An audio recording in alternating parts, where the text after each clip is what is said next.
શહેરના યાકુતપુરા વિસ્તાર હેઠળ આવેલા મગરસ્વામી આશ્રમ રોડ ઉપર છેલ્લા કેટલાક દિવસોથી ડ્રેનેજ લાઇન ઓવરફ્લો થઈ રહી છે.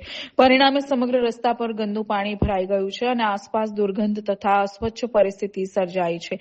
આ માર્ગ પરથી નજીક આવેલ કબ્રસ્તાનમાં મયત લઈ જવા માટે લોકોને ગંદા પાણીમાંથી પસાર થવું પડે છે, જે અત્યંત દુઃખદ અને શરમજનક પરિસ્થિતિ છે. અનેકવાર સંબંધિત અધિકારીઓને લેખિત તથા મૌખિક રજૂઆતો કરવા છતાં હજુ સુધી કોઈ યોગ્ય પગલાં લેવામાં નથી આવ્યા. આજે સ્થિતિ વધુ ગંભીર બની ગઈ છે. ડ્રેનેજનું ગંદુ પાણી રસ્તા પર ભરાઈ રહ્યું છે અને મયત પણ એ જ ગંદકીમાંથી પસાર થતી જોવા મળી છે. આ પરિસ્થિતિ માત્ર આરોગ્ય માટે જોખમી નથી, પરંતુ માનવીય સંવેદનાઓને પણ ઠેસ પહોંચાડે છે. અમે મહાનગરપાલિકા અને સંબંધિત વિભાગના અધિકારીઓને તાત્કાલિક સ્થળ પર મુલાકાત લઈને સમસ્યાનો કાયમી ઉકેલ લાવવા માંગ કરીએ છીએ. જો તાત્કાલિક કાર્યવાહી નહીં કરવામાં આવે તો સ્થાનિક રહેવાસીઓ દ્વારા ઉગ્ર આંદોલન કરવાની ફરજ પડશે. સ્થાનિક નાગરિકોની માંગ છે કે તરત જ ડ્રેનેજ લાઇનની સફાઈ અને મરામત કરવામાં આવે અને રસ્તા પર ભરાયેલ ગંદુ પાણી દૂર કરવામાં આવે.